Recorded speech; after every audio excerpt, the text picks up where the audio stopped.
We're joined by the film's writer and director, Martin McDonagh, whose films, including In Bruges and 3 Billboards Outside Ebbing, Missouri, have established him as one of the leading voices in 21st century cinema. And I'm thrilled, too, to welcome 3 of the stars of the Banshees of Inisherin. Kerry Condon has been a regular McDonagh collaborator on stage and screen, starring in 3 Billboards, as well as Martin's plays The Lieutenant of Inishmore and The Cripple of Inishmaan. And reuniting with Martin and each other some 14 years after In Bruges established an indelible on-screen partnership. Please welcome Colin Farrell and Brendan Gleeson. So welcome one and all. Thanks, Joe. Thank you. And Martin, I wonder, I suppose the best place is always to start with you. Tell me a little bit about where this script emerged from, where this story came from inside. What were you thinking? Just to tell a simple breakup story, really. But a breakup between two fellas, a non-romantic relationship, and just to see how a simple thing like that, a simple sad starting fact, could unravel or become interesting, and that was pretty much of it. To put the sadness of a breakup on screen. Now, you'd visited the Aran Islands before, obviously on stage. Was this in any way related to that earlier work? Not at all. I had a title, The Banshees of Inisherin, which was going to be sort of, in my head, the third part of an Aran Islands trilogy, which was Lieutenant and Cripple, both of which Kerry was in. But I wrote a draft of it, and it never worked, so I kind of threw that away. But I always liked the title, and I always felt like I would come back to it, both as a title and as a sort of vague ending of that vague trilogy. But this story is a brand new thing that was written about 3 years ago, I think. But the title sort of still works sort of perfectly for it. Changed it to Inisherin because we didn't want to set it on a specific real life island. So Inisherin is a made up place. It's a brand new thing, but keeping the old sort of title. So 3 years ago would have been before the pandemic? Yes, just before. Because one of the things that I find fascinating about the film, I don't know if you guys saw it as well, is the sense of isolation that you get from this island, this kind of island community. It did kind of put me in the mood of what we've been going through the last couple of years, and I wonder if that was something that played on your minds at all. Well, for me, it's both that, the isolation of it, and also sort of Brendan's character's beginning of the journey of wasting, the choice of, do you waste time if you're artistic? Are we wasting? And those are thoughts I had a lot during the pandemic. Of course, this was written before it, but it took a year and a half before we started shooting, so maybe those things were imbued within the script, or certainly my directing thoughts about it. And that's part of definitely, I think, Brendan's story is, do we waste, like I felt like, as we all did, are we wasting, how much time we're going to waste during this pandemic? And after, if we come out of it, what do? Do you just keep going along, or do you rush to make up time? And I think that's probably what a lot of Brendan's character is feeling at the start of the film. Well, I'm curious for you guys what it's like when, you've all had your history with this man here, what it's like when a new Martin McDonagh script lands in your inbox. Is it a sort of an immediate read? I mean, does he give you hints about what's going to come? I mean, like, how does it work? It's tough to get through. Yeah. Kind of comes alive on camera, but it's tough to get through as a read. No, it's incredibly exciting. I mean, it really, and the history that we've all known each other for quite a while, and the history that I have with Martin and Brendan from, well, Kerry I worked with before any of them. We did Intermission together way back when. But then the history I have with these two fellas, and knowing that we were going to revisit something that, of course, I knew was going to be original. But I had a feeling it was going to be sad. I had a feeling it was going to be violent. I had a feeling it was going to be funny. And I had a feeling it was going to be disturbing and provoking and all those things. And it was. I was just incredibly excited and incredibly moved. And a little nervousness as well, because within that excitement and within that kind of internal movement, was a nervousness that was nothing to do with, I wonder, is Martin going to send me a good script? Because it's fucking ridiculous. Of course, there's going to be incredible work to what he sends, and it's going to be brilliant. That's kind of a... But a fear, like what if I like, because I love you so much, I'd have a fear, what if I don't like it? We had a conversation once actually where he said to me, can we have an arrangement where if I write a film and you're not right for something in it, or I don't want you to be in it, that's okay, but if I send you a script as well and you don't want to be in it, that's okay. And there's part of me, the fucking idiot that I am, that would prefer you to not cast me in a film than get a script from you and not want to do it. In a way. Because you know, so there was a little, only not much now. Not much, Joe. We're talking in small increments. A little bit of that, but then I read it and I just fucking adored it, you know, and I just and I've loved it since. Well, what about for you, Kerry? I mean, you know, you've played Martin's work on stage, on screen. How would you describe the particular frisson of his writing and the characters that he creates and what you can imbue in them with all the material that you have in front of you? I don't want to say it's easy for me, but it was like the first professional theatre job that I did when I was 17 was Lonesome West, and then The Lieutenant came shortly after that, and it was a year and a half of my life doing that play. So it was kind of where I learned, like, formally how to be an actress, because I just was going on instinct because I hadn't any training. So I kind of learned through Martin's work and the rehearsal process. So, and then also I am from the country in Ireland, so I am very similar to those characters, I would say. So it's Kind of. Maybe not all of them. So I think it's kind of comes very naturally to me more than other scripts and other parts and stuff. Yeah, I have to be honest, it does. Yeah. And Brendan, what about for you? Yeah, well, it's just, this is the stuff you wait for. You don't wait, you do other stuff, but this, particularly after, like, I worked with Martin first on a short, which he, I remember was wondering, you know, if it was what he wanted to do or not, to direct his own writing. And I remember he said, would you want anybody else to direct it, really? Because his specificity was so clear, and his kind of control of what he had envisaged in the words was, the clarity was there from the very beginning. He walked home with an Oscar for it. It was like a brilliant short, brilliantly told, brilliantly audacious, and had everything. I knew of his work. My son Donald had worked on The Lieutenant. So I knew his work, and I had seen the trilogy in one day. Drew had put it on one day, and I thought that was one of the highlights of my life, the best day I was dreading going to see 3 plays in a row, and I came back out exhilarated and flabbergasted by it. So I was a big sort of, I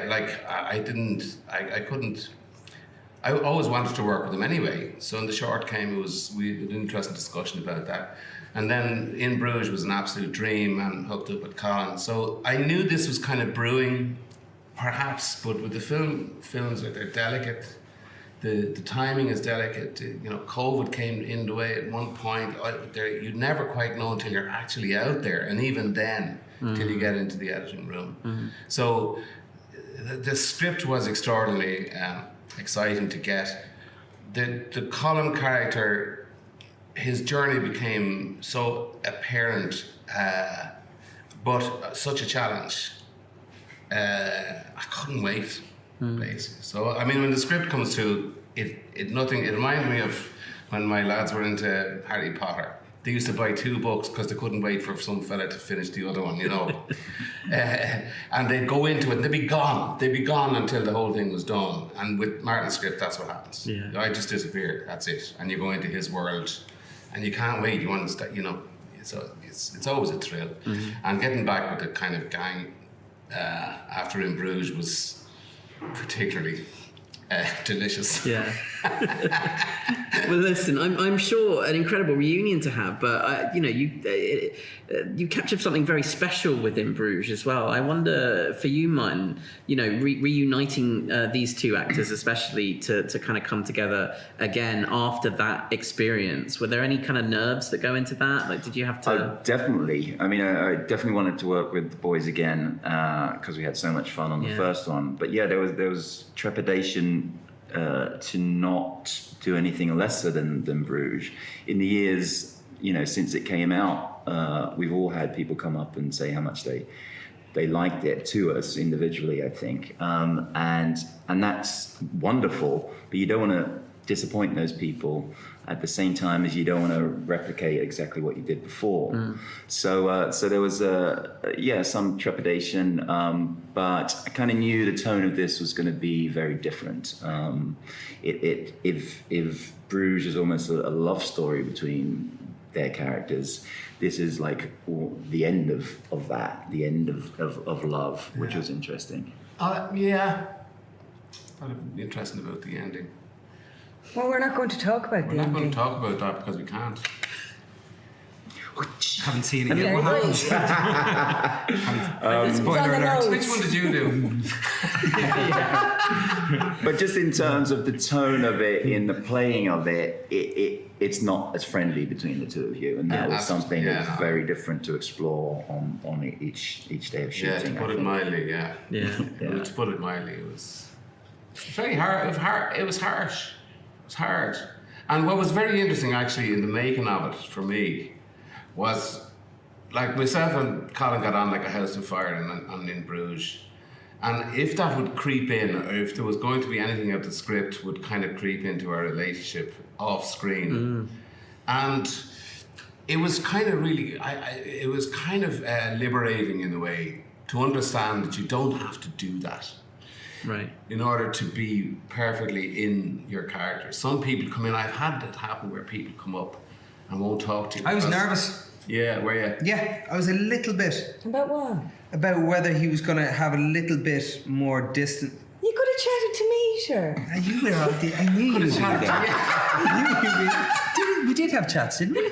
Yes, you were grand. I was grand with you, but I wasn't. I was just wondering because it was very.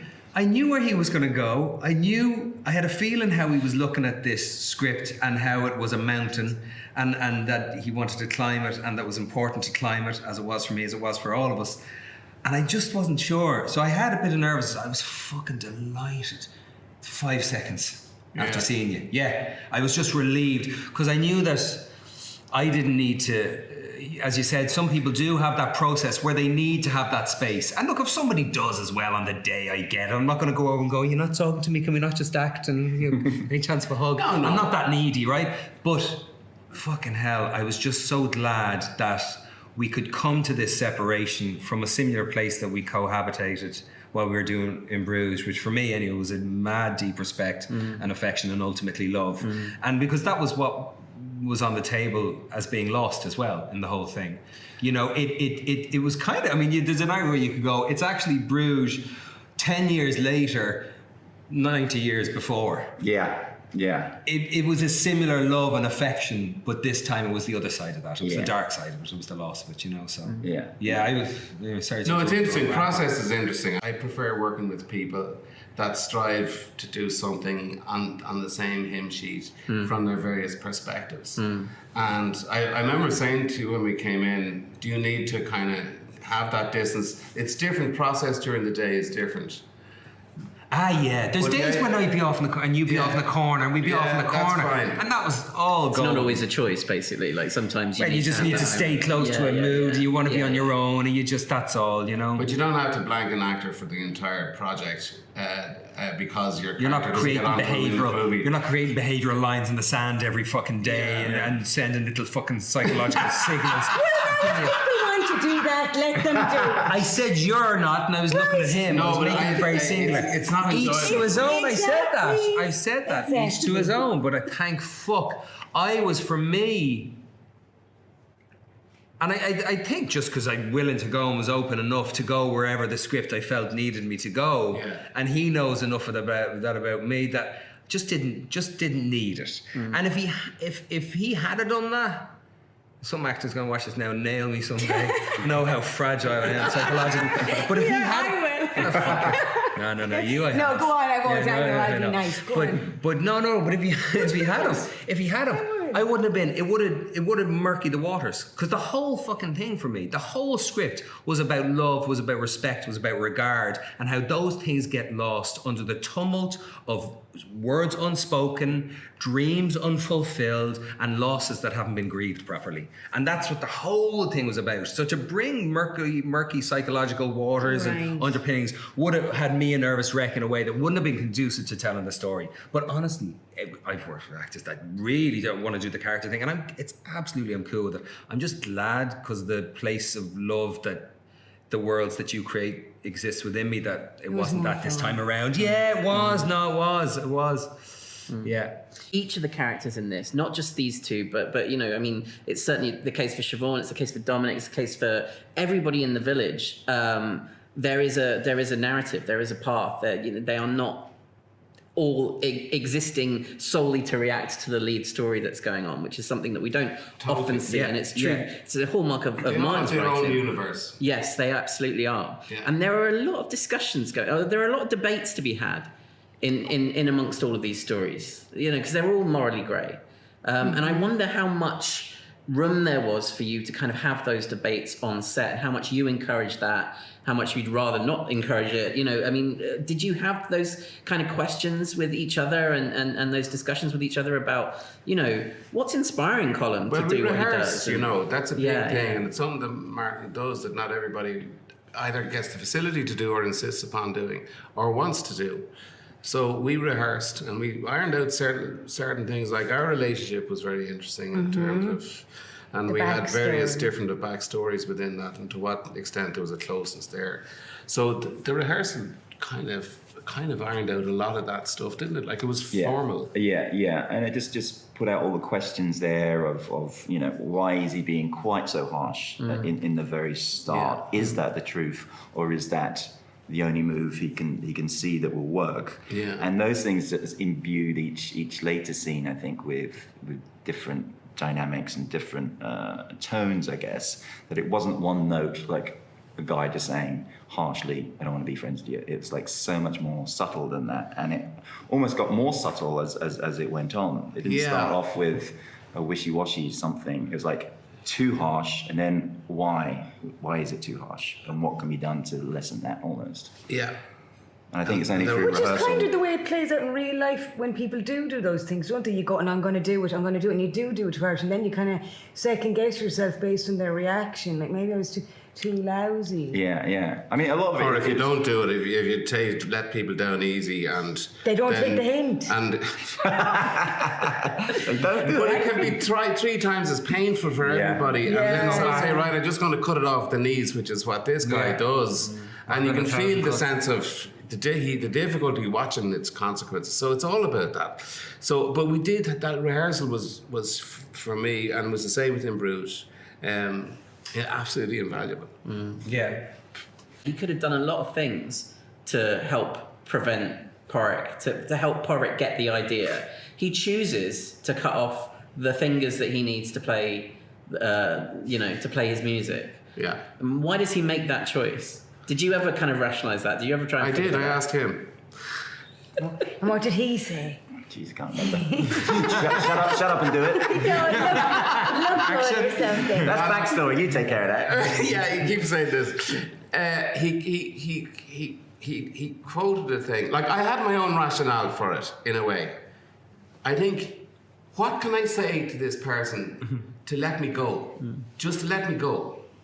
And I said, the most extreme thing I could possibly think of, I'll take the thing that means the most, and I'll wreck it. Now do you understand? Yeah. It still doesn't happen. Not really, no. And he feels that if, at some point, he's talking about going for his art, going for his commitment to his thing.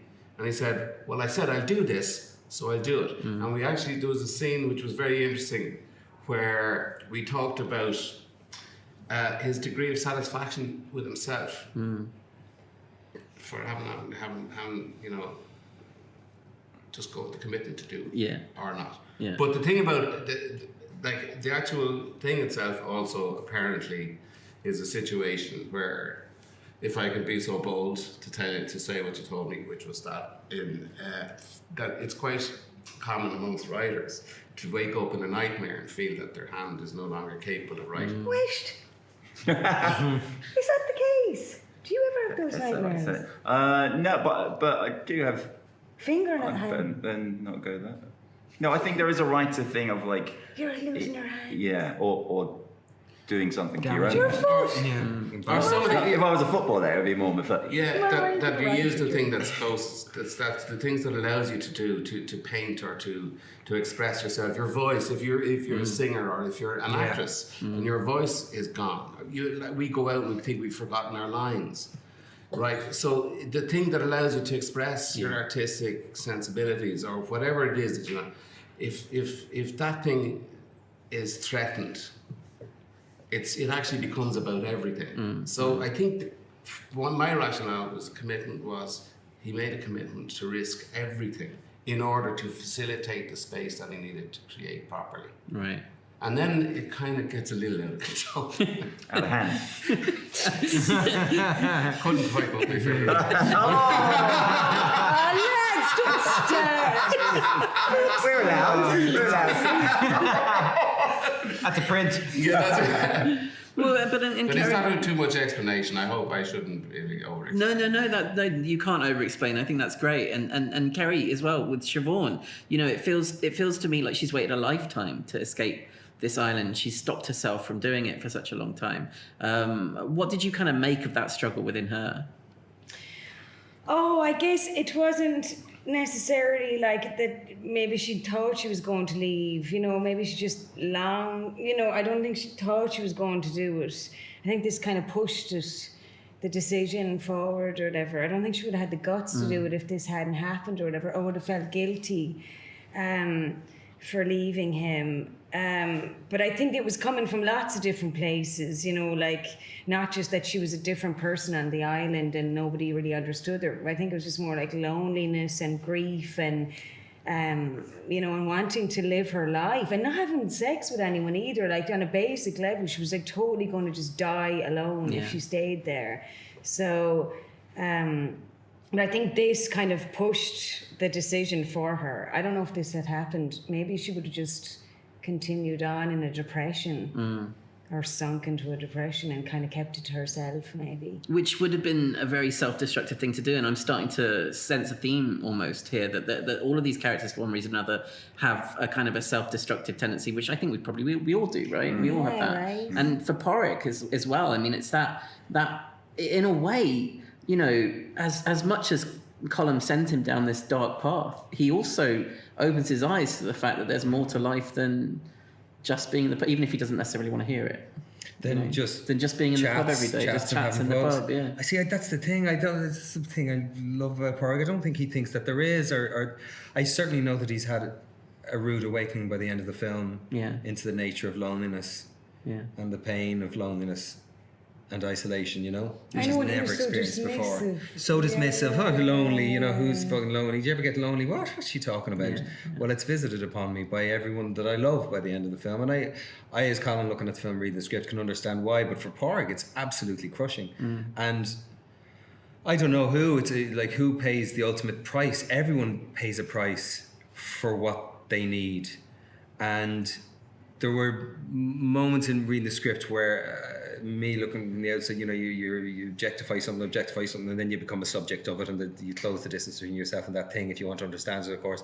Well, there was moments where I could understand what a shite brother he really was to Siobhan. You know, he's so selfish and fucking never really gave her a moment's thought. Does nothing around the house and everything, and it just doesn't really give that much of a fuck. But loves her and thinks she's great as long as she's doing the bits and pieces that need doing. But Porrick is so honest and so simple that he doesn't know any of that stuff, and he adores her, and he adores him, and he adores Jenny, and everything that he adores in life, everything that he adores is taken from him. So I don't know what he learns that is in any way constructive to the rest of his days.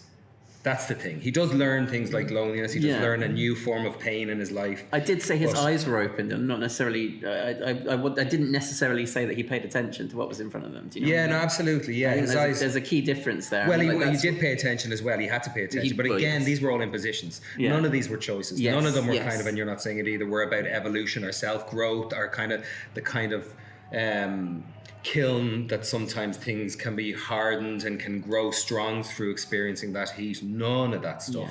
You know, just loneliness and isolation by the end of it. But all of us pay the price. She pays an enormous price. I imagine Siobhan pays a price. I imagine the guilt that she feels as much as she's earned her freedom. I don't know. But I'd say...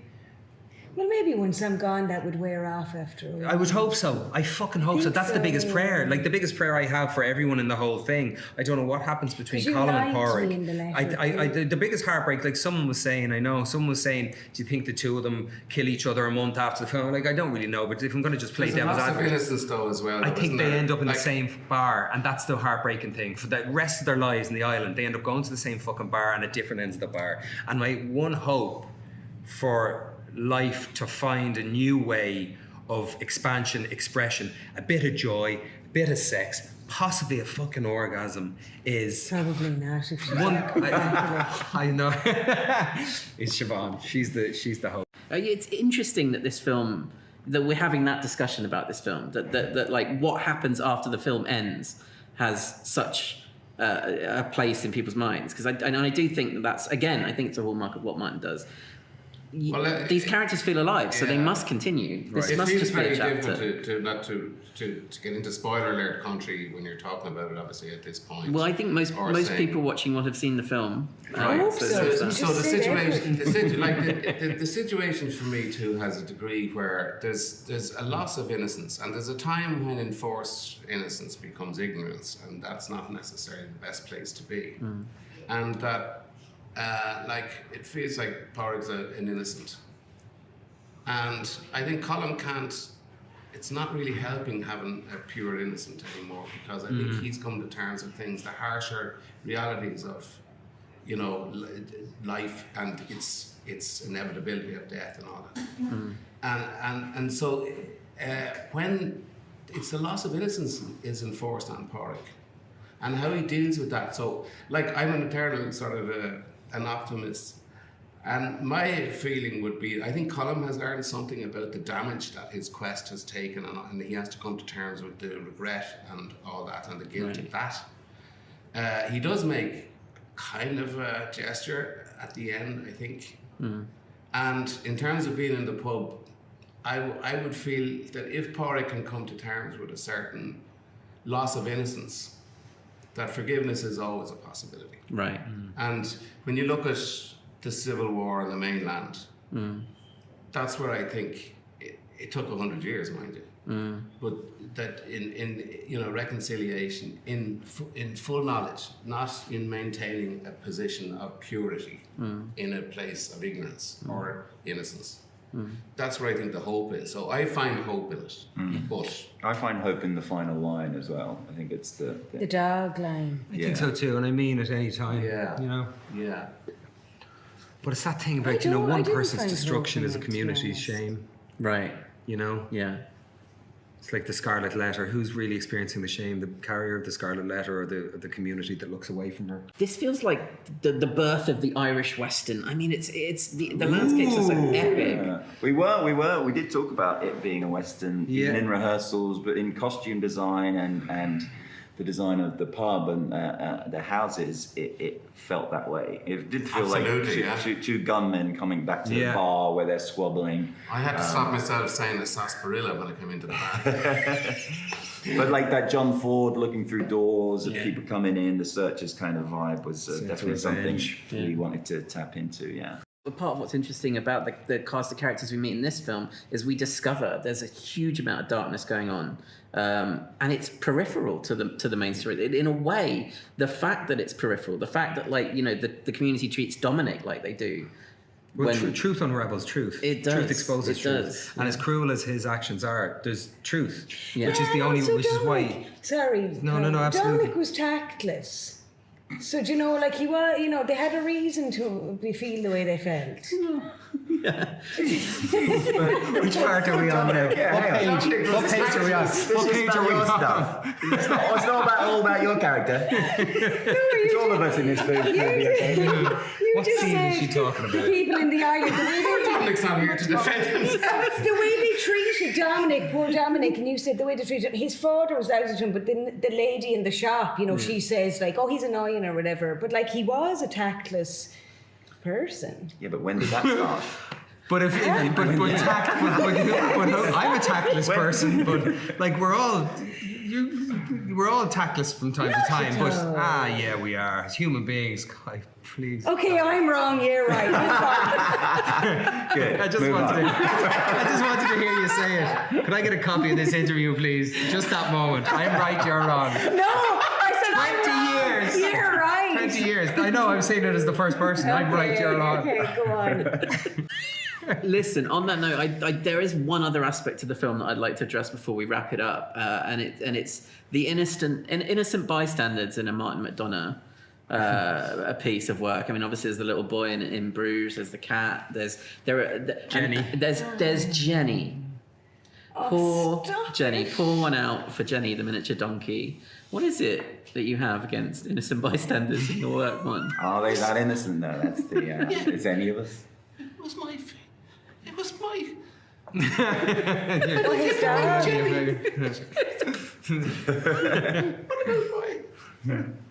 But you cut him off yourself. Yeah, your own fault. That's not the point. Jenny's understudy. Oh, Jenny's understudy never got the love. Rosie, you remember her name? Rosie was lovely. Rosie was lovely, and people at the crew would be pushing Rosie, Jenny's second out of the way to get to Jenny, the star, and I was like, look, that's the fucking problem with fame. You'd say, look, you say it was amazing. You'd go, Rosie, get out of there. And there's Jenny, not you. You're an animal lover. Yeah, it was amazing. I'd go over and be nice to Rosie as well because of that. I'd go, we all respect you too, Rosie. I Now, know. We've been get yourself a cup of tea. How We did don't Rosie need you for a respond few to hours. that? She loved it. She was cute. She was really pro. Yeah. Proper trooper, yeah. Well, on that note, in memory of Rosie, is Rosie still alive? I think she's still okay. They all are. Not in memory of So Rosie. is Jenny. Well, there you go then. Yeah. They're all In fine. real life. In real life, everyone's fine. Exactly. Nothing was damaged. Nobody was hurt Well, in the let's not making of go this there. film. Did you lose any fingers? You were all right? They're all still attached. Grown back. Excellent. They grew back. Great. On that note, thank you guys so much for Ian. joining Thanks, me. Joe. Thanks. Thank you. Appreciate it.